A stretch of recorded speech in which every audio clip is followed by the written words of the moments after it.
స్వామి, గొప్పగా బతకాలంటే ఏం చదువులు చదవాలి స్వామి? ఆ, భలే అడిగావు. అందరూ గొప్పగానే బతకాలని అనుకుంటారు. దానికి చదువులు చదవాలనుకుంటారు. అయితే వాళ్ళు గొప్ప అంటానికి ఎట్లా ఉంటుంది? బాగా డబ్బు సంపాదించాలి, హోదాలు ఉండాలి, ఇంకా కీర్తి ప్రతిష్టలు రావాలి, అందరూ మెచ్చుకోవాలి, ఇంకా బాగా ఆ, బాగా కార్లు అవి ఉండాలి, వచ్చేవాళ్ళు పోయేవాళ్ళు ఉండాలి. కొంతమంది ఎట్లా ఉంటారంటే వాళ్ళ వల్ల తనకి ఎప్పుడు ఏ డబ్బు వస్తుందో లెక్క పెట్టుకునే గొప్పతనం అనుకుంటారు కొంతమంది. ఇంకోటి ఎట్లా ఉంటారంటే అందరికీ దానం చక్కగా చేసుకుంటూ నేను కూడా గొప్పగా బతకాలనుకుంటారు కొంతమంది. దానికి ఏం చదవాలి అంటే ఏ బయట చదువు చదివినా ఇది సాధించచ్చు. అన్నయ్య ఏమో ఇంజనీరింగ్ చదివాడు, ఇంకో తమ్మయ్య ఏమో డాక్టర్ అయినాడు, ఇంకొకడేమో లాయర్ అయినాడు. తనేమో నాకు మీ చదువులు ఏం వద్దులే, మీకంటే నేను ఎక్కువ సంపాదిస్తానని వ్యాపారం మొదలుపెట్టాడు, డబ్బు సంపాదించాడు. వాళ్ళకేమో జీతమే కానీ వీడికేమో డబ్బు సంపాదించాడు. కనుక లోకంలో అనేక తీరులుగా ఉంటుంది. ఆ తీరు యొక్క విశేషం ఏమిటంటే మనిషికి ఎటువంటి ప్రవృత్తి ఉంటే, సంస్కారం ఎట్లా ఉంటే దాని ప్రకారంగా ఉంటుంది ఆ చదువు. ఈ చదువు చదివితేనే డబ్బు సంపాదిస్తారు, గొప్పతనం వస్తుంది అర్థం కాదు. ఇప్పుడు గొప్పతనము కూడా తనకు బయట విషయమే, డబ్బు సంపాదించిన బయట విశేషం. రెండో గొప్పతనము చదువు అని కూడా బయటగానే మాట్లాడుకుంటూ చెప్పుకుంటూ వస్తుంటారు. ఆధ్యాత్మికంగా గొప్పగా బతకాలంటే ఏం చదువులు చదవాలి స్వామి? బయట గొప్పగా చదవటానికి బయట చదువులతో ఎట్లా పోల్చుకున్నారో ఆధ్యాత్మికంగా గొప్పగా బతకటానికి ఆధ్యాత్మిక చదువు చదవాలి. ఏ చదువు చదివినా ఆధ్యాత్మికంగా బతకటం అనేటటువంటిది వేరే. ఎందుకంటే బయట మనం ఎటు తిరుగుతున్నా సరే ఎవరితో పోల్చుకుని తిరుగుతాం? తనతో పోల్చుకుని తిరుగుతాడు. దీన్ని స్వార్థం అంటారు. అంటే స్వస్య అర్థ, తన యొక్క ప్రయోజనము అని అర్థం. ఇది తెలుసు తెలియక లోకంలో ఎట్లా ఉంటుందంటే వాడికి స్వార్థ బుద్ధి ఎక్కువ అంటాడు. అన్నింటి ఏమవుతుందంటే తనను బయటతోనే పోల్చుకుంటున్నాడు, బయట గొప్పతనంతోనే పోల్చుకొని దానికి ఏం కావాలంటున్నాడు గనక అది స్వార్థం అంటారు. దాన్ని బయటతో పోల్చుకొని తనను బయటతో పోల్చుకొని బయట దాంతోనే తనను పోల్చుకుంటూ ఉంటే ఆ స్వార్థము తప్పుగా పలుకుతుంది. అంటే తన కోసం అనేది తను బయట చెడగొట్టుకోవడానికి చేస్తున్నాడు కనుక అది పూర్తిగా కాకపోయినా అందరూ అదే దృష్టిలో ఉంటారు. కానీ దానిలోనే మళ్ళీ వాడికి స్వార్థ బుద్ధి ఎక్కువ, వాడితో చాలా కష్టం అని లోకంలో అంటూ ఉంటారు. అంటే తెలిసి అంటున్నారు, ఎట్లా తెలియక అంటున్నారు, లోకంతో పోల్చుకొని కూడా ఆ స్వార్థం అనేది దూషితమైంది. అది కానీ ఇక్కడ ఎట్లా ఉంటుందంటే స్వార్థం అంటే సెల్ఫ్ అనమాట. అంటే తనకు ప్రయోజనం ఎట్లా ఉంటుంది, నేనెవరు తెలుసుకుంటే అప్పుడు ఆ స్వార్థం ఒకటి తెలుస్తుంది. నేను అన్నది మనకు బాగా ఎట్లా తెలుస్తుందంటే అన్ని విషయాలు పోయినాయి నేనున్నాను, అంతేనా? ఎన్ని జన్మలు ఎత్తాం, అన్ని జన్మలు పోయినాయి. ఎన్ని విషయాలు అయినాయి, అన్ని విషయాలు పోయినాయి. శైశవం పోయింది, బాల్యం పోయింది, కౌమారం పోయింది, యవ్వనం అయిపోయింది, ఇప్పుడు మళ్ళీ వార్ధక్యం వస్తుంది, అన్నీ పోయినాయి. ఇవాళ పొద్దున్న లేచినప్పుడు ఇప్పటిదాకా ఎన్ని విషయాలు అన్నీ పోయినాయి, అవన్నీ పోయేవి. నేనున్నా. ఈ నేను ఉన్నాననే దానికి విశేషం ఎట్లా ఉంటుందంటే పోయే వాటిల్లో పోకుండా, నశించే వాటితో నాశం కాకుండా తను ఏం గుర్తిస్తున్నాడు నేను అని గుర్తిస్తున్నాడు. అయితే ఆ నేనుకి ఈ విశేషం తెలియటంలే. పోయే వాటితో పోకుండా, నశించే వాటితో నశించకుండా నేను ఉంటున్నాను అనే గుర్తింపు రావటంలే. అదే జరుగుతుంది కానీ రావటంలే. అందువల్ల ఇది చాలా ఎట్లా ఉంటుందంటే రిడిక్యులస్ అంటారు, హాస్యాస్పదంగా ఉంటుంది. ఎంత గొప్ప జీవితం అది. పోయేవాడితో తను పోవటం లేదు, ఉంటున్నాడు, తనే ఉంటున్నాడు. మాటి మాటికి ఎవడొస్తాడు, ఏ దేవుడు వస్తాడు నేను అడ్డపెట్టడానికి? ఆ దేవుడు ఎవరన్నా ఉంటే తన దగ్గరే ఉంది. ఆ దేవుడు ఏ లోపల ఏ దైవాన్ని నేను ఆశ్రయించి ఇట్లా నేను నిలుపుకోగలుగుతున్నా, అన్నీ పోయి నేనున్నా, ఎట్లా నిలుపుకోగలుగుతున్నా అన్నది తనకు అవగాహనకి రావటం కోసం ఏం చేస్తాడో అది చదువు, తనను తాను చదువుట. ఇప్పుడు లోకంలో ఏవో చదువులు చదువుతున్నారు కదా. ఇప్పుడు వాళ్ళని ఒక చిన్న ప్రశ్న వేసి పాఠాలను చదువుతారా, బుద్ధిని చదువుతారా? ఏం చేస్తారు వాళ్ళు? పాఠాలు చదువుతారా, బుద్ధి చదువుతారా? పాఠాన్ని చదువుతారు. పాఠాలే చదువుతారు. మరి ఒకే పాఠం అందరు చదువుతుంటే అందరికి వేరే వేరే మాటలు ఎందుకు వస్తాయి?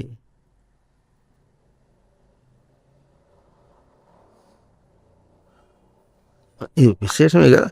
అందరూ ఒకే పాఠం చదువుతారు. ఆ పాఠం గురించి అందరూ ఒక్కసారి లెక్చరర్ చెబుతుంటే విన్నారు. పుస్తకంలో అదే పాఠం ఉంది, దాన్నే ఆయన చెప్పాడు, అదే పుస్తకాన్ని వీళ్ళు చదువుతున్నారు, ఆయన చెప్పింది అందరూ ఒక్కసారి వింటున్నారు.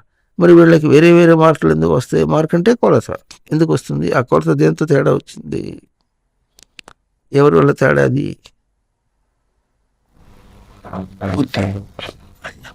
అంతే. ఇప్పుడు ఏం చేస్తున్నారు? బుద్ధినే చదువుతున్నారు. పాఠాలు అవే ఉండి చెప్పే లెక్చరరు చెప్తున్నప్పుడు ఒకేసారి చెప్తుండగా వినగా అవి సమానంగా ఉండగా అట్లాగే ఉండగా మరి వీళ్ళకి మార్కులు తేడా ఎందుకు వస్తాయి? మార్క్ అంటే గుర్తు ఎందుకు వస్తాయి అంటే వాళ్ళు అవే చదువుతున్నారు కదా. ఇక తేడా కనిపిస్తుంది. ఎందుకు వస్తుంది ఇప్పుడు? ఇది దేనివల్ల, ఎవరి వల్ల వస్తుంది? బుద్ధి. ఎవరి బుద్ధి? మనం చదువుకునే వాళ్ళ బుద్ధి. కనుక ఇప్పుడు వాళ్ళు ఏం చదువుతున్నారు? పాఠాన్ని చదువుతున్నారా, బుద్ధిని చదువుతున్నారా? బుద్ధిని ఏ రూపంలో చదువుతున్నారు? శ్రద్ధతో, శ్రద్ధ లేకుండా. శ్రద్ధ లేకుండాలో ఎంత తేడా ఉంటుందో దాన్ని శ్రద్ధని వాళ్ళు చేసుకోవాలి. ఇది సంస్కారం. సంస్కరతి అంటే సంస్కారం అంటే సంస్కరోతి, తను వికలం కాకుండా తను చేసుకోవాలి. ఆ చేసుకోవటంలో ఎంత దొసగుందో ఆ దొసకు వాళ్ళది సంస్కారం. పూర్ణ సంస్కారము, దొసగు సంస్కారం. దొసగు అంటే తప్పు, దోషం. ఆ దోషంతో ఉన్న సంస్కారం వల్ల తేడా వస్తుంది. అంటే ఇప్పుడు బుద్ధితో ఎట చదువుతున్నారంటే అందరూ బుద్ధితోనే చదువుతున్నారు. బుద్ధిని సవరించుకుంటే అర్థం అవుతుంది, లేకపోతే అర్థం కాదని భావం. అర్థం అవటం కూడా లోపలదే. అంటే ఇప్పుడు ఎట్లా ఉంటుంది? దోషంతో బుద్ధి సంస్కారం దోషంగా ఉంది. అంటే తనను తాను కూర్చుకోవటంలో తేడా ఉంది అన్నమాట. ఇది మనకు బాగా తెలుస్తూ ఉంటుంది. కనుక ఇప్పుడు ఆధ్యాత్మికంగా ఎదగాలని చదువుతున్నారా వీళ్ళు? విషయాత్మకంగా బుద్ధినే చదువుతున్నారు. బుద్ధిని ఎట్లా చదువుతున్నారు? ఎంత శ్రద్ధ పెడితే అంత శ్రద్ధ పూర్ణంగా ఉండటం, కావలసినంత ఉండటం, ఏమీ లేకపోవటం. అక్కడి నుంచి ఇక్కడి దాకా మొద్దులు అని చదువుకునేవాళ్ళు, తెలివి గలవాళ్ళని లోకంలో ఎట్లా ఉంటుంది?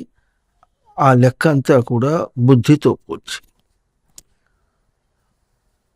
బుద్ధిలో ఆ చదువుకొని అటు పెద్దవాడు కావాలి, డబ్బు సంపాదించాలనేటువంటి ఏమైనా ఉంటాయో, ఆటకాయితనం ఉంటే అవన్నీ దానిలో దోషాలుగా వస్తాయి. ఇప్పుడు బుద్ధి అంటే ఏమిటి అని తెలుసుకుంటే, బుద్ధితో చదవటం, బుద్ధికి శ్రద్ధ పెట్టడం అంటే ఏమిటో అది తెలుసుకుంటే అప్పుడు మనకు ఆధ్యాత్మికంగా చదవటం అంటే ఎదగటానికి ఎట్లా ఉంటుందో తెలుస్తుంది. బుద్ధి అంటే బుధ అవగమనం అన్నారు. అంటే భద్రంగా తనను తాను కూర్చుకోవటం.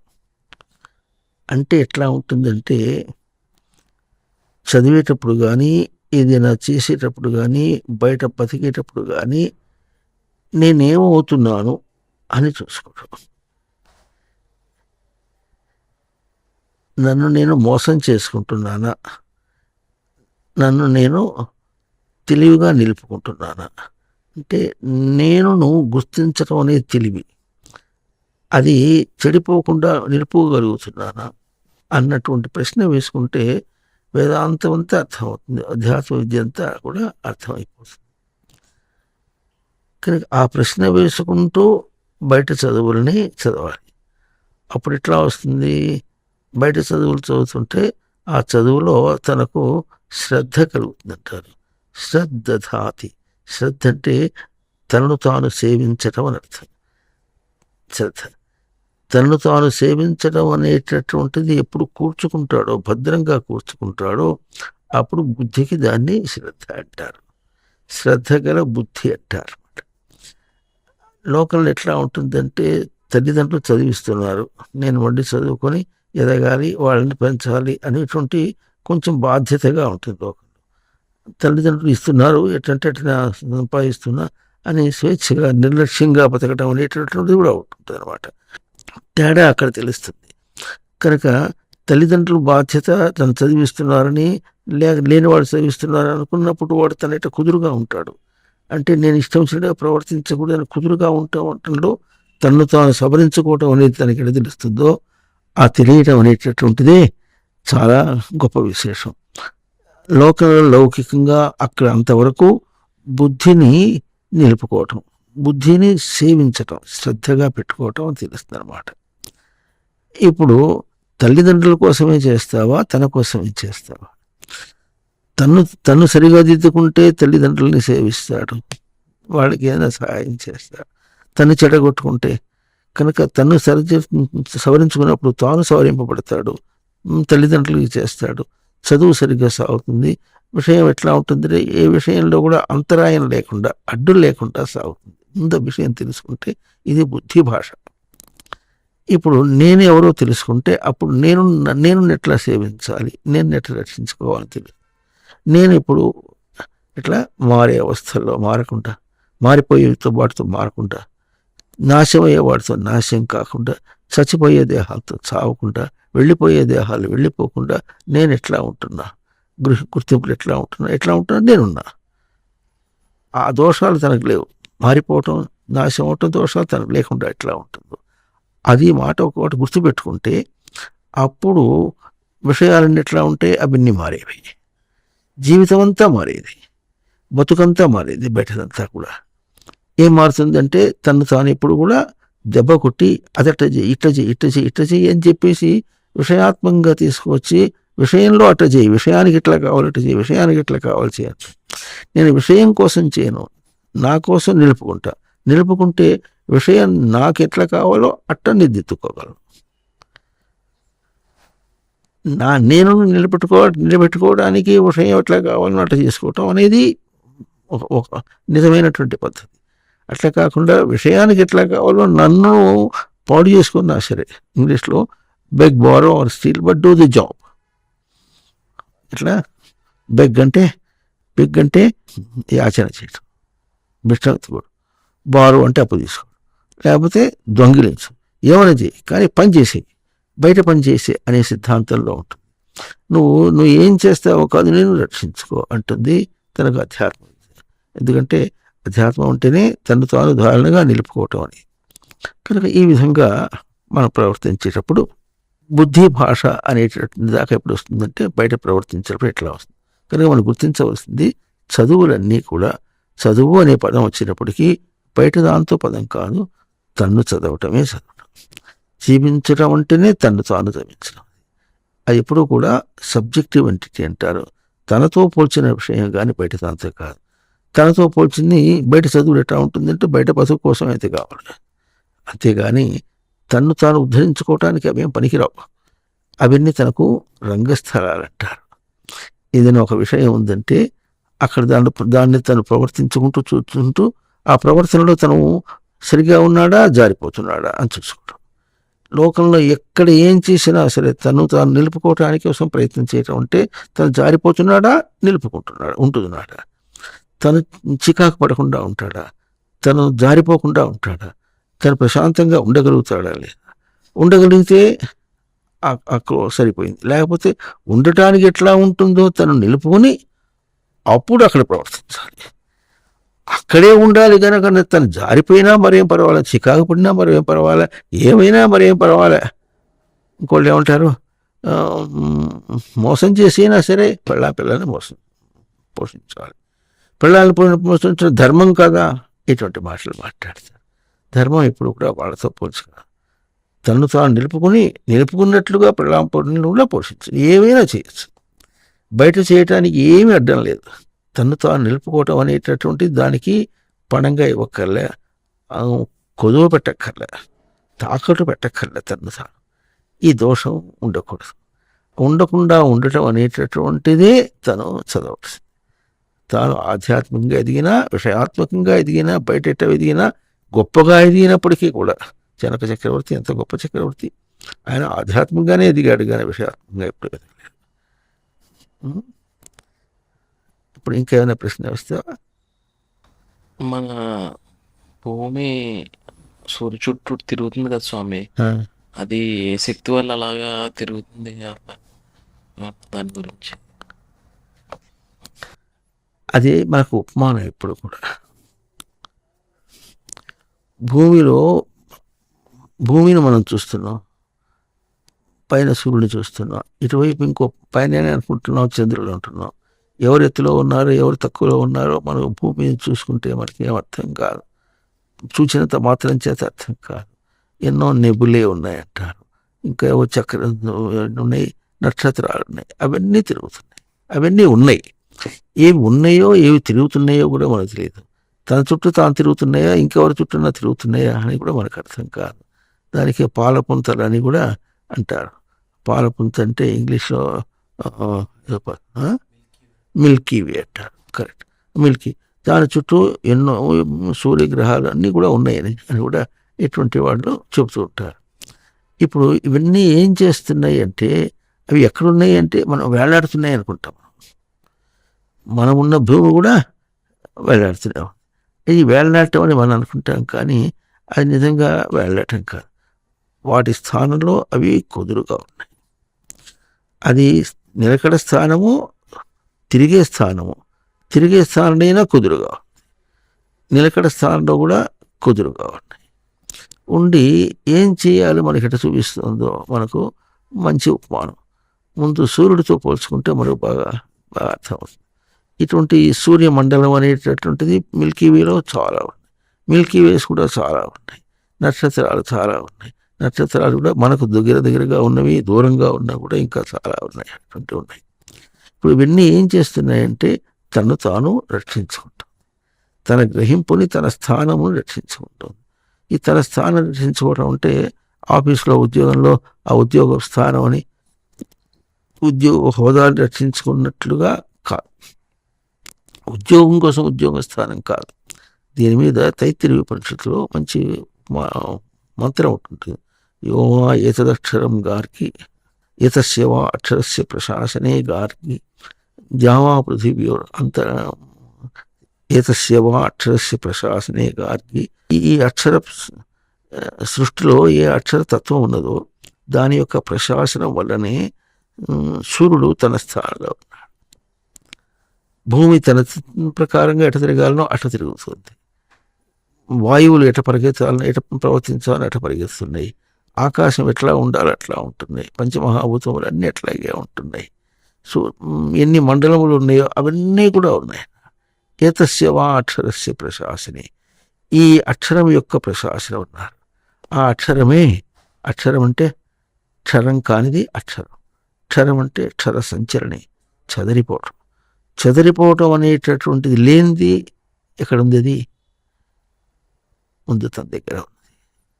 తాను ఏం చెప్పునో, ఎన్ని విషయాలు పోయినప్పుడు కూడా, ఎన్ని జన్మలు పోయినప్పుడు చెదరిపోకుండా ఉన్నా అనే గుర్తింపు మాత్రం తన చెదరిపోవట్లే. ఇది తనకు అక్షరం. ఈ సృష్టి అంతా ఏ అక్షర స్వరూపం ఉందో అది తన దగ్గర ఉన్నది. సృష్టి అంతా అక్షర స్వరూపమే. సృష్టిలో ఎక్కడ చెదరిపోదు. చిన్న ఉదాహరణకి దేహం అంతా ఉంది, ఇది ఒక ఫంక్షనల్ బాడీ, లోపల ఎన్నో పని చేస్తుంది. ఇంత పని చేసినప్పుడు కూడా తను చెదిరిపోకుండా పని చేసుకుంటున్నాడు. ఏదైనా వస్తే దాని రోగం అన్నాం. అర్థమైందా? అది దేహంలో ఉంది గనక ఈ చెదిరిపోతే ఎట్లా ఉంటుందని గ్రహించడం కోసం పెట్టాడు గనక మనం ఉంది. అటువంటి దోషము సూర్యచంద్రాదులకు లేవు.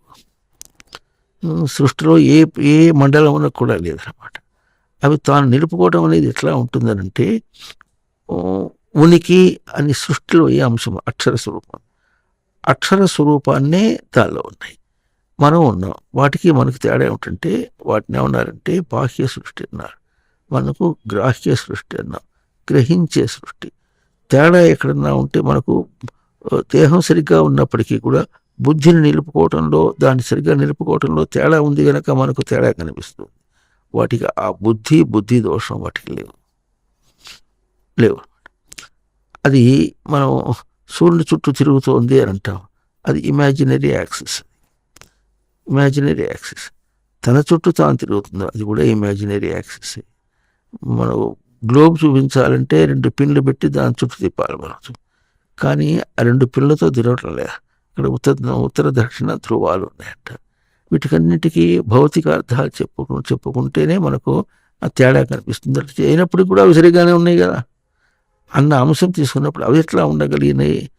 Not by physical principles. అవి నాన్ ఫిజికల్ ప్రిన్సిపల్. అవన్నీ కూడా నాన్ ఫిజికల్ ఎలిమెంట్స్ అన్నమాట.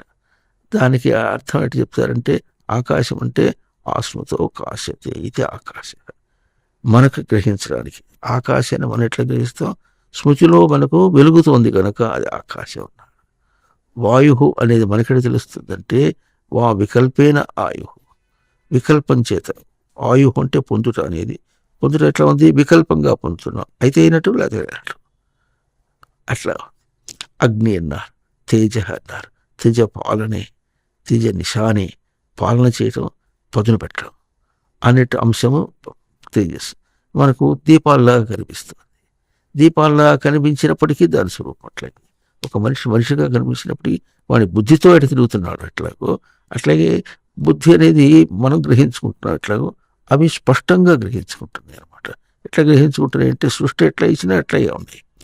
మనం ఒక బుద్ధిని దోషం చేసుకున్నటువంటి మన దగ్గర దోషం ఉంది, వాటికి అది లేదన్నమాట. అట్లాగే వాటిని మనం ఎట్లా గ్రహించితే మనకు తెలివి వస్తుందటానికి తేజస్సు అంటే అది మన పాలన చేస్తుంది. ఎట్లా పాలన చేస్తుందో ఇంకా విశేషం చెప్పుకుందాం. ఇంకా పదును పెడుతుంది. పదును పెట్టవాలి. అగ్ని కూడా కుటిలాయాం గతం అన్నారు. కుటిలాయాం గతం అంటే మనం కుటిలంగా ప్రవర్తిస్తూ ఉంటే మన కుటిలైన ప్రవర్తనలో స్థిరంగా ప్రవర్తించేది ఏది ఉంటుందో అది అగ్ని. ఆపహ అంటే ఆపులు వ్యాప్తం అన్నారు. వ్యాప్తం అంటే ఎట్లా ప్రవర్తించినా మనం ఎప్పుడూ కూడాను ఉనికిలోనే వ్యాపించి ఉంటాం. ఉన్నాను అని గుర్తులోనే ఉన్నాం. ఇప్పుడు ఎన్ని జన్మలైనాయి? అక్కడ ఉన్నాను ఎట్లా ఉంది? కుక్కగా ఉన్నాను. అయితే కుక్కగా ఉన్నాను అనుకున్నాం, కానీ కుక్కగా ఉంటే ఇప్పుడు ఉన్నానుతో పాటు కుక్క కూడా వచ్చేయాలి. రాలే. కుక్కను వదిలేసి నేను ఉన్నా అంటే కుక్కలో ఉన్నప్పుడు కూడా కుక్క కంటే వేరుగా ఉన్నా, పందిలో ఉన్నప్పుడు పంది కంటే వేరుగా ఉన్నా, ఇంకో జన్మ అక్కడ వేరుగా ఉన్నా, ఇప్పుడు కూడా వేరుగానే ఉన్నా. అవి ఉన్నాను. ఇది వ్యాపించడం మళ్ళీ ఆప్తం అంటే పొందుట. వ్యాపించడం అంటే పొందినదిగా, విశేషంగా పొందినదిగా ఉండటమే వ్యాపించడం అంటే. కానీ వ్యాపించడం అంటే పర్వేడింగ్ అట్లా అర్థం కాదనమాట. కనుక మనం ఎట్లా ఉన్నాము? ఎప్పుడూ తన స్వరూపంలో తనను కాపాడుకుంటూ ఉన్నాడు. ఇది ఆపహ. ఆపహ అంటే మామూలు నీరు అంటే అర్థం ఇస్తారు. మరి సముద్రం చూసేప్పటికి ఈ నీరు మన్నేం రక్షిస్తుందబ్బా అని మనం అనుకుంటాం. అట్లాగే మళ్ళీ భూమి అన్నారు, పృథివీ అన్నారు. దాన్ని పృథివీ అంటేనేమో పృథుత్వాత్, పృథివీ అంటే చాలా పెద్దది కనుక. చాలా పెద్దది అంటే ఎంత చాలా పెద్దది అంటే సృష్టి అంతటికంటే మనకు పృథివీ పెద్దది. ఎందుకు పృథివీ పెద్ద అంటే ఆ పృథివీలో మనం ఉన్నాము.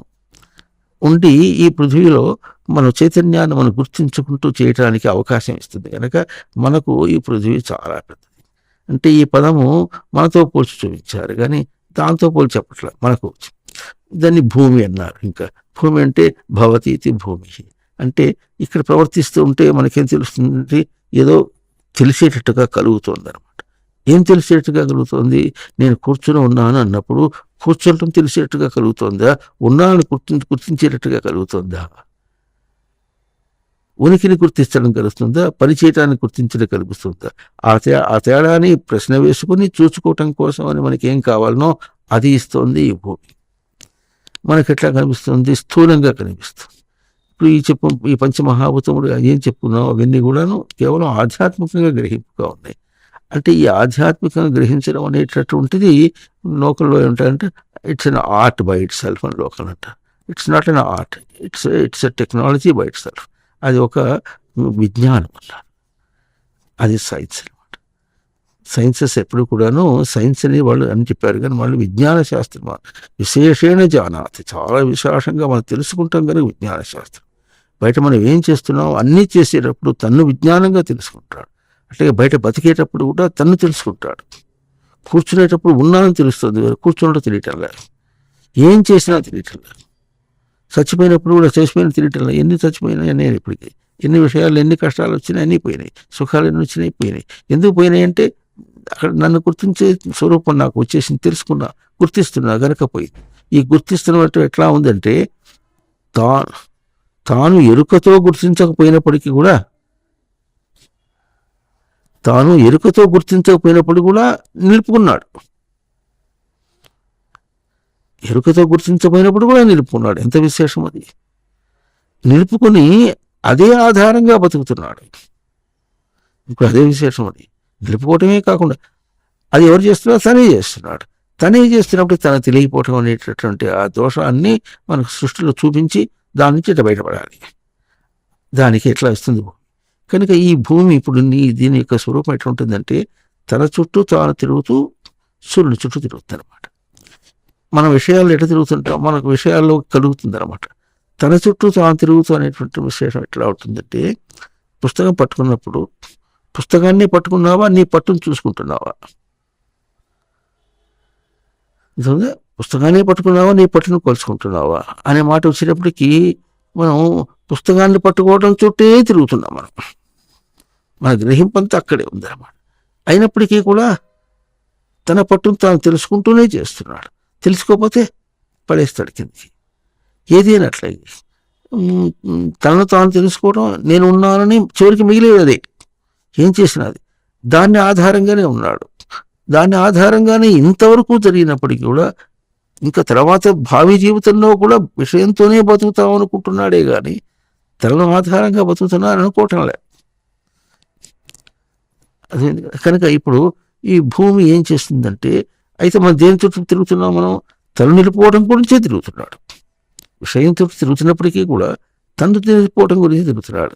అందుకని భూమి ఏం చేస్తుందంటే ముందు తన చుట్టూ తాను తిరుగుతుంది అని ముందు తెలియాలి. మంచి ఉపమానం. నన్ను నేను నిలుపుకోవడం చుట్టూ తిరుగుతున్నా, దాని గురించే నేను ప్రవర్తిస్తున్నా అని తెలియాలి. ఆ తెలియటానికి ప్రమాణం ఏదో ఉంటుంది సార్. ఆ ప్రమాణాన్ని లక్ష్యంగా పెట్టుకుని తిరగాలి. సూర్యుని ప్రమాణంగా పెట్టుకొని భూమి తిరుగుతుంది, తన చుట్టూ తాను తిరుగుతుంది, సూర్యుని చుట్టూ తిరుగుతుంది. సూర్యుని చుట్టూ ఎట్లా తిరుగుతుందంటే ఇట్స్ స్పెరికల్ బాడీ అంటే స్పియర్ అనమాట. స్పియర్కి ఎట్లా ఉంటుంది? ఆల్ 360 degrees భౌతికంగా ఎట్లా ఉంటుందో అట్లాగే మనకు మన గ్రహింపులో అనేకంగా ఉన్నాయి. గ్రహింపులో ఎందుకు ఉన్నాయంటే జారిపోయేటప్పటికీ అనేకం వచ్చేస్తుంది. భూమిలో ఉన్నప్పుడు మనకు తెలియటంగా భూమి నుంచి బయటికి వెళ్ళిపోయేటప్పటికి ఎంతో చాలా గ్రహంగా ఉన్నట్టు, కళ్ళు మూసుకున్నంతసేపు ఏం లేదు, కళ్ళు తెరిచేటప్పటికి చాలా ఉన్నట్టుగా. ఈ చాలా అనేటటువంటిది బయటతో పోల్చుకుంది. మనం అటు చూస్తున్నాం కానీ ఏకమై ఒకటే ఉన్నా, నా స్థానంలోనే ఉన్నా అనేది ఒకటే. ఇప్పుడు ఇది వదిలిపెట్టేసి అనేకంగా చూస్తున్నారు. నానాత్వం అంటారు దీన్ని. ఈ నానాత్వం అనేది మనకు మృత్యువు లాంటిది. కనుక ఈ నానాత్వం అనేటటువంటిది దాన్ని అన్నిటినీ కూడా ఏం చేయాలి? Expose it to truth.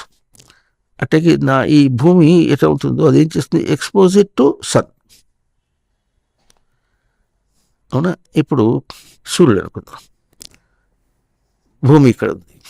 భూమి ఏం చేస్తుంది? సూర్యుని ఎదురుగా తిరుగుతూ ఉంటుంది, ఇట్లా తిరుగుతుంటుంది. దీనికి ఒక రొటేషన్, తన చుట్టూ తాను తిరుగుతుంది.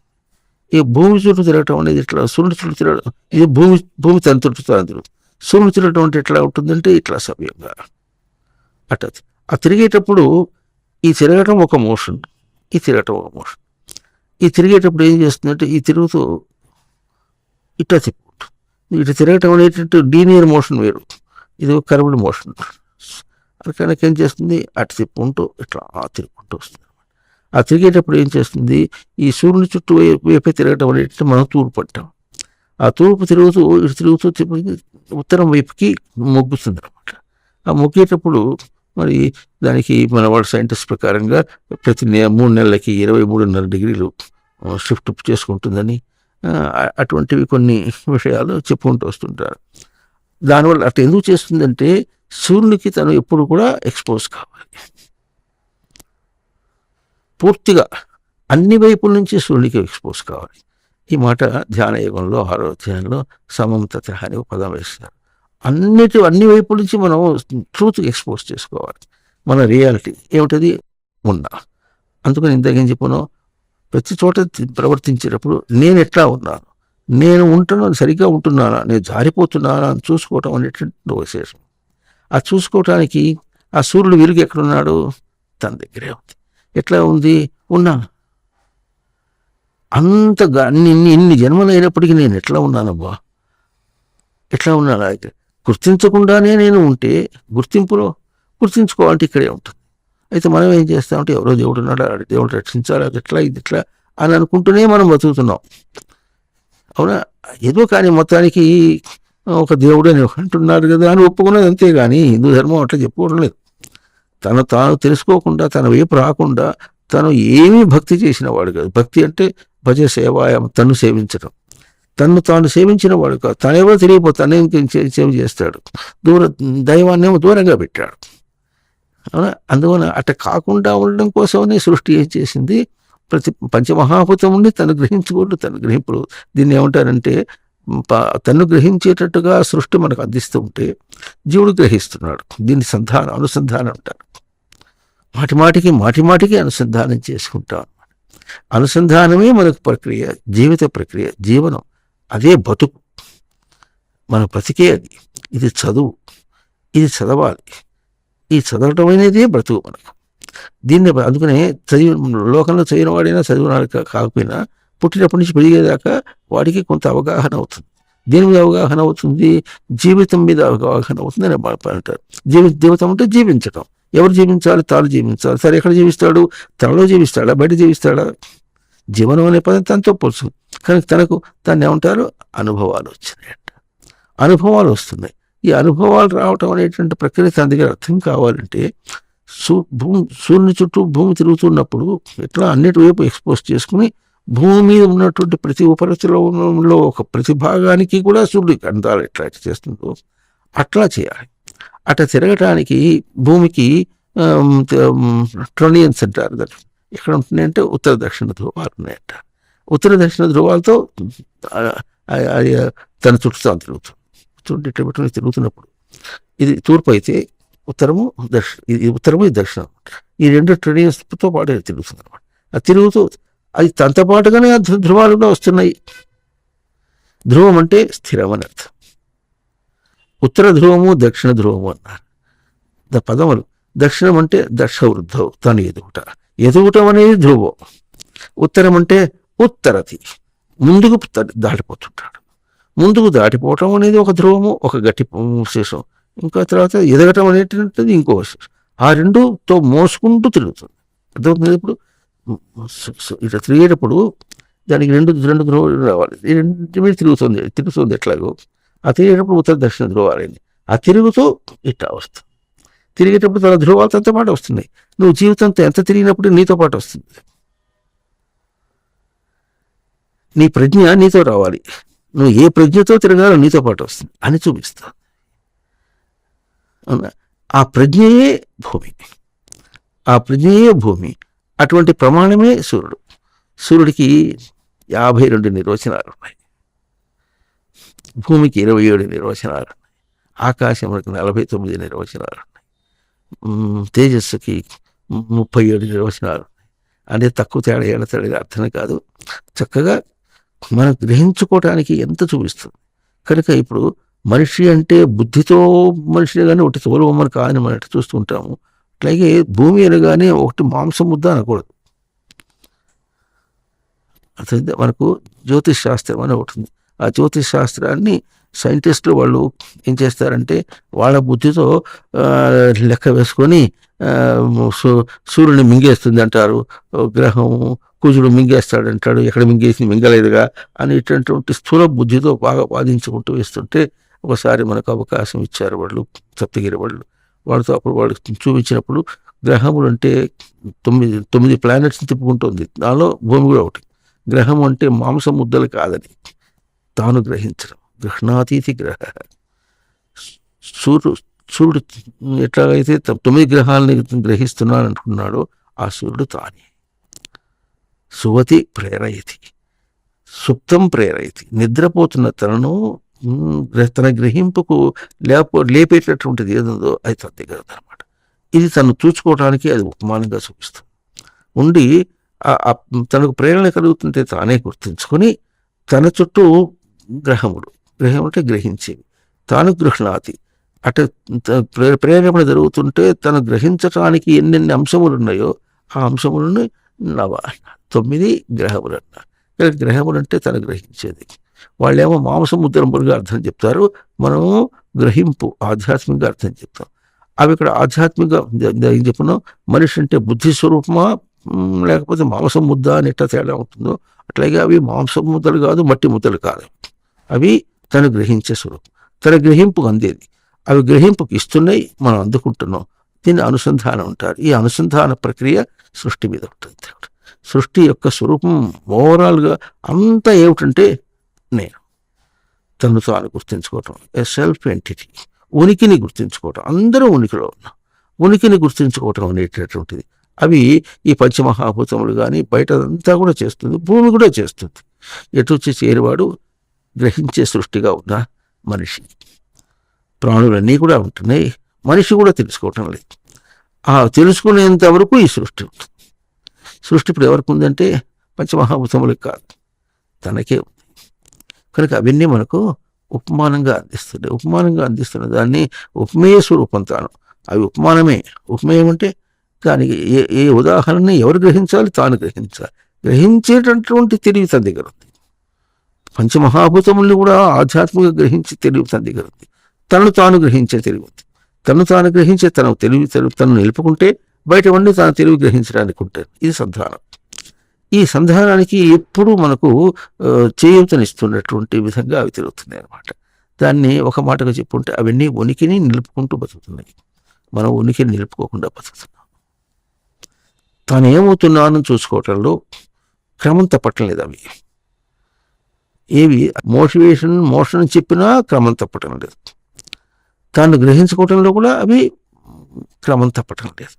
మనం తాను గ్రహించుకోవటంలోనూ తప్పుతున్నాం, మనం తిరగటంలో కూడా తప్పుతున్నాం. ఈ తేడా మనకు అందించేంత వరకు మనకు అవి అసంధానం వస్తూనే ఉంటుంది. దానికి మనం అనుష్ఠానం అనే పదం చెప్తాం. అనుష్ఠానంతో ఉండాలి. అనుష్ఠానం అంటే ఏదో ఏమో అవంతా ఎవడు చేస్తాడు, మేము బ్రాహ్మణమా, మేము చేస్తామా అని లోకంలో అంటారు. ఆ బ్రాహ్మణుడు కూడా వీళ్ళు ఎట్లా అంటారు కదా, మేము మాత్రం ఎట్లా ఉంటాం కనుక ఈ లోకంలో ఎట్లా చేయగలం, మా పిల్లలు ఉంటారు, వాళ్ళు ఉంటారు, ఉంటారు. వాళ్ళతో ఏం సంబంధం లేదు. వాళ్ళు ఉన్నా సరే నీ అనుష్ఠానం ఉండొచ్చు, నువ్వు ఉంటే వాళ్ళని కూడా నడిపించు. పిల్లలు పుట్టి కానీ అవతల బారేసి వాళ్ళు ఇష్టం వచ్చినట్టు వాళ్ళు వదిలిపెట్టేస్తే లోకం అంటే ఎట్లుంటే ఏం కావాలి. ఇప్పుడు అనుష్ఠానం అంటే శబ్దానికి వేరే ఏమీ లెక్క పెట్టకుండా స్థిరంగా ఉండాలి. ఈ కారణం వల్ల నేను స్థిరంగా ఉండలేను అని అనటానికి నీకు అర్హత లేదు. అదే అనుష్ఠానం. ఎక్కడ తెలుస్తుంది? మనం పట్టి తిరిగాడుతున్న ప్రతి చోట కూడా ఈ కారణం వల్ల నేను ఉండలేకపోతున్నాను, ఉండను అనటానికి నీకు అర్హత లేదు. ఇది అనుష్ఠానం. అట్లా అనుష్ఠానాన్ని అవన్నీ పాటిస్తున్నాయి. అందుకని దీన్ని ఒక తేడా చెప్తారు. వాటిని అపరా ప్రకృతి అంటారు, అన్ని పరా ప్రకృతి అంటారు. బయట అపరా ప్రకృతి అంటే వాటికి పాలన చేసుకోవాల్సిన అవసరం లేదు, చెక్ చేసుకోవాల్సిన అవసరం లేదు. అవి ఉన్నవి ఎట్లా సృష్టింపబడినాయో అట్లాగే తిరుగుతాయి. మనం పాలన ప్రకృతి, మనం పాలన చేసుకోవాలి. పాలన చేసుకోవాలని ఇచ్చినప్పటికీ పాలన చేసుకోవటం చేత కావటం లేదు. ఆ పాలన చేసుకోవటంలో వ్యత్యాసం ఉంటుంది, చెడిపోతారు. కనుక ఈ పాలన ఉన్నటువంటి మనపోటి వాళ్ళకి పాలనకు అందించేటటువంటి విధంగా తేజస్ అందించే విధంగా ఉన్నాయి ఆ ప్రాపర్టీస్ బయట. కానీ బయటవన్నీ అట్లాగే అనమాట. నక్షత్రాలైనా ఇంకోటి నెబులే ఏమైనా సరే, చిన్నవి నెబులైనా పాలపుంతలైనా ఏమైనా సరే అన్నీ కూడా తన ఉనికిని తాను నిలుపుకుంటూ ప్రవర్తిస్తున్నాయి. అందుకని స్పష్టంగా తిరుగుతున్నాయి. అవునా? దానికి మనకు ఇప్పుడు ఇటీవల సైంటిస్ట్ ఒక చిన్న విషయానికి వచ్చాడు. బ్లాక్ హోల్ అని అంటాడు ఒకడు. ఆ బ్లాక్ హోల్ అంటే ఏమిటంటే ఒక నక్షత్రం కింద పడిపోయింది అనమాట. అప్పుడు దానికి ఎంత గ్రావిటీ ఉంటుంది, గ్రావిటీ అనే పదం వాడతారు. ఈ గ్రావిటీ అంటే మనకేం తెలుస్తుంది అంటే ఆకర్షణ అంటారు. ఆకర్షణ అంటే భూమికి ఆకర్షణ అంటే పైన వెళ్తే కింద పడిపోతుంది. అట్లాగే ప్రతిదానికి ఆకర్షణ ఉంటుందంటే దాన్ని గుంజుకుంటుంది అనమాట. సూర్యునికి ఆకర్షణ ఉంది, 8-9 గ్రహాలు ఎట్లా చేస్తున్నాయో అట్లాగే సృష్టి అంతటికీ ఒకటే ఆకర్షణ ఉంది తన ఉనికి. అంటే sustain the element of existence, ఉనికిని సస్టైన్ చేయడం నేర్పడం అనేటువంటిది పడుతుంది అనమాట. దానిలో వాళ్ళు తిరుగుతుంటారు.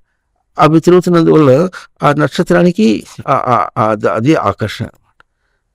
అంటే ఉనికిని నిలుపుకోవటం అనేది అది గ్రావిటీ. అది పడిపోయేటప్పటికి అక్కడ గ్రావిటీలో తేడా వచ్చిందంటారు, భౌతికంగా మాట్లాడతారు వాళ్ళు. అది ఎందుకు దిగింది అంటే మనిషి ప్రవర్తించి కొన్నాళ్ళు స్థిరంగా తపస్సు చేసిన వాడు స్థిరంగా ఉన్నాడు. కానీ మళ్ళీ ప్రవర్తించి సరిగ్గా చూసుకోగలనా? I empower with earth, I empower with sun. నేను సూర్యుడితో సమానంగా ఉన్నానా, చంద్రుడితో సమానంగా ఉన్నానా, భూమితో సమానంగా ఉన్నానా, సృష్టిలో ఇచ్చినట్లు దానికి సమానంగా ఉన్నానా లేదంటానికి తపస్సు చేసి నిలిచి ఆ తర్వాత మళ్ళీ రావటం కోసం మళ్ళీ భూమి మీదకి వచ్చి మళ్ళీ జన్మెత్తాడు. చేసి మళ్ళీ బయట ప్రవర్తించి నేను సరిగ్గా ఉన్నానా లేదా అని చూసుకోవాలి. అటువంటి బాధ్యత మనకుందనమాట. అది సృష్టి ఇచ్చిన బాధ్యత.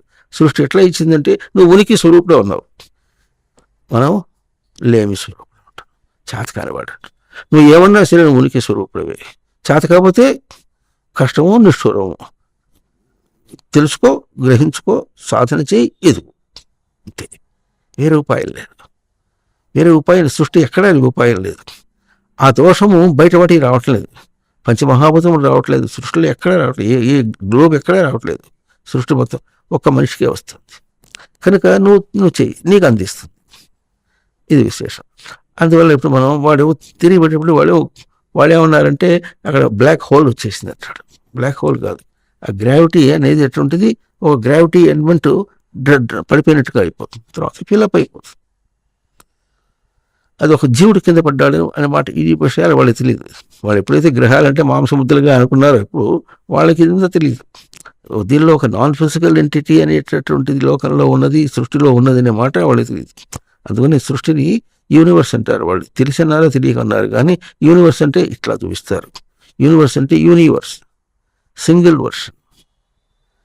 సృష్టికి సింగిల్ వర్షన్ అంటే ఒకటే మాట, ఉనికిని నిలుపుకోవడం. ఉనికి అట్లా నిలుపుకుంటోంది. సూర్యుడు తల చుట్టూ తాను తిరుగుతూ, సూర్యుడు చుట్టూ తిరుగుతుంది. వాళ్ళందరూ ఎట్లున్నారంటే 9 వలయాల్లో 9 గ్రహాలు తిరుగుతూ ఉన్నప్పటికీ కూడా భారం అంతా ఎక్కడ ఉంటుంది, సూర్యుడి మీద ఉంటుంది. ఓవర్ హ్యాంగింగ్ వెయిట్ అనమాట. ఉన్నప్పటికీ కూడా తను ఎట్లా బ్యాలెన్స్ చేసుకుంటాడు అంటే ఓవర్ హ్యాంగింగ్ అంటారు. అంటే మనకి ఎన్ని దోషాలు ఉన్నప్పటికీ కూడా మనకు ఎంతో దూరంగా వెళ్ళిపోయినాం, అక్కడి నుంచి పుంజుకు రావాలి, మనం నిలుపుకోవాల్సింది అన్నటువంటి ఉదాహరణగా దీన్ని ఆకర్షణ అంటారు. గ్రావిటీ అంటే ఆకర్షణ అంటే ఆస్మృతో కర్షతి, తన స్మృతిలో కృషి చేయటం. ప్రతిదాన్ని స్మృతిలో కృషి చేస్తున్నాడు. అది చూసాం అనుకోండి, అది చూసిన తర్వాత నాకేం పనికి వస్తుంది, నా గ్రహింపుకి ఎట్లా పనికి వస్తుంది, ఇది స్మృతిలో మనం చేసే కృషి. అది గుర్తించి చేసినా గుర్తించక చేసినా, ఒక యాటిట్యూడ్తో చేసినా, తను చెడిపోయి చేసినా అక్కడ ఏం చేయలేడు. బుద్ధిలోనే తన దగ్గరనే ఆకర్షణ, తన స్మృతిలోనే కృషి చేస్తాడు. చేసి నాకు పనికి వస్తుంది అని గర్వించిన, పనికి రాదన్న తెలివితో చేసిన, తెలివి చెప్పిన కృషి మనిషికి ఆకర్షణ అవుతుంది. తనతో పోల్చుకొని చేస్తాడు, తన దగ్గరే కృషి చేస్తాడు కనుక ఆకర్షణ అన్నాడు. తన దగ్గరే కృషి చేయటం అనేటటువంటిది ఉనికి అంశం. ఇది సృష్టిలో ఏ చిన్న అంశం చూసినప్పుడు కూడా అట్లాగే ఉంటుంది, అట్లాగే ఉండాలి మనిషి. అట్లా ఉన్నప్పుడు తాను పాలన చేసుకోవడానికి మనిషి ఉండాలి, చేసుకోవటం లేదు. అవి పాలన చేసుకుంటున్నాయి. ఎట్లా పాలన చేసుకుంటాయంటే బై డిఫాల్ట్. అదే అన్నారు అక్షరస్య ప్రశాసనే గారికి ద్యావా పృథివో తిష్టత. ఈ పృథివీ అయినా సరే అంతరిక్షమైనా సరే అవి స్పష్టంగా ఎట్లా ఉంటున్నాయంటే అక్షర ప్రశాసనం అంటే చలనం కాకుండా ఉండుట అనేటటువంటి సృష్టిలో ఒక ప్రశాసనం. మన అందరి కష్టాలు ఎందుకు వస్తున్నాయంటే ఉండటం లేదు కనుక. ఉండమని చెప్తే ఉండకుండా ఉంటే ఏమంత ధీమా నీకు? ఎవరితో ఆడతావు? బయటదాంతో ఆడతావా? ఏ దేవుడితో ఆడతావు? తన స్వరూపము స్థిరంగా ఉండేటటువంటి తన స్వరూపం తనకు ఉండగా దానికంటే వేరుగా అవతల ప్రవర్తిస్తూ ఉంటే తాను మొదటి స్థిరంగా ఎట్లా ఉండే తన స్థిరత్వానికి భంగం వచ్చేస్తుంది. స్థిరత్వానికి గ్రహింపు భంగం వచ్చేస్తుంది. దీనివల్ల అవతల తిరుగుతున్నందువల్ల వచ్చింది. నేను కూర్చుని ఉన్నానన్నప్పుడు కూర్చున్నట్టు మీద దృష్టి పెట్టుకుంటే ఉన్నాను గ్రహింపు పోయింది. ఇప్పుడు నిలబడి ఉన్నాను, చూస్తూ ఉన్నారు, పోతూ ఉన్నారు అని ఉన్నానని దాన్ని బయట తిప్పుకుంటూ పోతుంటే తన ఉనికి రావట్లేదు. అదే కష్టం. తన కష్టాలన్నీ కూడా తన ఉనికిని గుర్తించని కష్టం. మనం అనుకుంటాం బయట విషయాల వల్ల వచ్చిన కష్టం. ఇది తనకు ఎప్పుడు కూడా పూర్తి వ్యతిరేకం. ఈ వ్యతిరేకాన్ని గుర్తించి బయట కష్టం కాదు, తనను గుర్తించకపోవటమే కష్టం అని తెలుసుకుని ఎదగాలి. ఈ ఆకర్షణ, ఇది gravity of the universe. Not only gravity of the man, it's gravity of the universe. అది బయట బాహ్య సృష్టి అంతా నిలుపుకుంటోంది, మనిషి నిలుపుకోవట్లేదు. ఇది విజ్ఞానం విశేషేణ జానాతి. దీంతో ఏ ప్రయోగం చేసినా అదే అర్థం వచ్చేస్తుంది. ఇట్లా బయటతో ప్రయత్నం చేస్తున్నాడు అనుకుంటే ఎట్లా ఉంటుంది? తను తాను వికలం కాకుండా నిలుపుకున్నాడు. అట్లాగే దేహాలకి ఇచ్చాడు, ఇంద్రియాలకి ఇచ్చేసాడు. దీంతో అక్కడ ప్రయోగం చేస్తున్నాడు. అక్కడ ఎన్నెన్ని జడ పదార్థాలు ఉన్నప్పుడు కూడా వాటిన్నిటినీ కూర్చున్నాడు. ఎట కూర్చున్నాడు? అవి ఎట కూర్చుంటాయి? తన తెలివితో కూర్చున్నాడు. ఎట కూర్చున్నాడు? తన తెలివి యొక్క స్పృహ అర్థం కావట్లేదు. కాకుండా దాన్ని చేసి తను ఏ ఆకారం భౌతికంగా లౌకికంగా ఒక ఆకారం ఇవ్వాలన్నా కూడా ఆకారాన్ని తానే కూరుస్తున్నాడు. తన ఉనికిలాగా కూరుస్తున్నాడు. దానికి ఉనికి ఉన్నది. అందువల్లే ఏరోప్లేన్ వెళుతుంది. ఇప్పుడు ఇస్రో వాళ్ళు పంపించారంటే అది వెళుతుంది. అది తన తెలియకుండా ఇస్రో వాళ్ళని పంపించారన్నా ఇంకోటి చేశారన్నా తనకు అహంకారం. మేం చేశాం. అహంకారంతోనైనా అహంకారం వీళ్ళు బాధిస్తుంది. అక్కడ వాళ్ళు చేయాలన్నప్పుడు అహంకారంతో చేసిన వాళ్ళు చేయలేడు. అక్కడ తాను ఎంత మామూలు అంటారు కాన్సన్ట్రేషన్ ఆఫ్ మైండ్ అంటారు. ఎంత చిత్తం నిలిపి చేస్తాడో ఆ చిత్తం నిలిపినటువంటిది వల్ల అవుతుంది. కానీ అక్కడ ఏమాత్రం చెప్పాలన్నా ఫీల్ అవుతుంది. అంత చేసి కూడా స్పష్టంగా చేసి కూడా తను చివరికి నేనే చేశాను అనేటప్పటికీ తన ఈ గుర్తింపు లేకుండా అహంకరించే గుర్తింపు వచ్చేటప్పటికి తన అహంకారం మిగిలిపోయింది. అది జరుగుతుంది, పోతే పోతుంది. దానివల్ల ఏమవుతుంది? చంద్రమండలాన్ని పోయిస్తే ఏమవుతుంది? సూర్యమండలాన్ని పోయిస్తే ఏమవుతుంది? మనకి తన స్వరూపం దక్కుతుందా? పోయేటప్పుడు తీసిపోతాడా? ఏం తీసిపోలేడు. ఏ చదువులు తీసుకెళ్ళాడు. ఈ మాత్రం తెలియకుండా ఏం చేస్తున్నారు ఇప్పుడు? ట్యాక్స్ పేయర్స్ అమౌంట్, మన ట్యాక్స్ కడుతున్న పన్నులు కడుతుంటా ఈ డబ్బుని అట్లా దుర్వినియోగం చేస్తారు. వాళ్ళు కోట్లు కూడా దుర్వినియోగం చేస్తారు. మన దగ్గర పిండి లాగుతారు. సామాన్యుడి దగ్గర పిండి లాగితే ఎట్లా ఉంటుంది? ఈ డబ్బు అంతా ఎక్కడి నుంచి వస్తుంది? మన దగ్గర నుంచే వస్తుంది. వాళ్ళకి దుర్వినియోగం అవుతుంది. లోకంలో ఎట్లా ఉంది? సైన్సెస్ అంటే చాలా గొప్ప. I'm a scientist, I'm a saint cum scientist. Science అనేది with respect to me, not with respect to object. Science అనేది తనతో పోల్చుకునే కానీ బయట అంత కాదు. బయట ఏం కావట్లేదు. కారే రాజులు రాజ్యములు కలుగవే, వంశోన్నతం చెందరే, వారేరి సిరి మూట కట్టుకుని పోవం జాలిరే, పేరేనని కలదే అన్నారు. ఎంతమంది సైంటిస్టులు ఎన్ని చేశారు? ఎంతమంది పొలిటీషియన్స్, రాజకీయ నాయకులు ఎంతో గొప్పగా పాలించారనుకున్నారు. ఏమైనారు? అన్నీ పోయి ఇప్పుడు మనం ఎట్లా ఉన్నాం? బుద్ధి చెడగొట్టుకొని అట్లాగే ఉన్నాం. ఇంకోటి వస్తాడు, పీక్ అవతల పారేస్తాడు. ఈ మాత్రం తెలియకుండా నువ్వు ఎట్ట బతుకుతావు? లోకం అంతా ఎట్లాగే ఉంటుంది. బయట జారేవన్నమాట. ఎక్కడ జారేవు? తను గుర్తించని స్థానాన్ని జారేవు. తను బయట నుంచి ఏదో గొప్పగా సాధించాలని దానికి జారిపోయినావు. అదే పతనం. ఆ పతనానికి వెళ్లకుండా ఉండటం కోసమనే మనం ఉన్నాం. మనం ఉండటానికి, మన ఉనికిని మనం గుర్తించుకోవటానికి బయట సృష్టి అంతా కూడా మనకు సహాయంగా ఉంటుంది. ఇప్పుడు అర్థమైంది కదా. ఏం చదువులు చదవాలంటే చదువు అంతా కూడా తన్నే చదవటం. తనను చదవటం అనేటువంటిది విజ్ఞాన శాస్త్రం. బయటను చదవటం అనేటువంటిది తుచ్చమైనటువంటి శాస్త్రం, చదువు.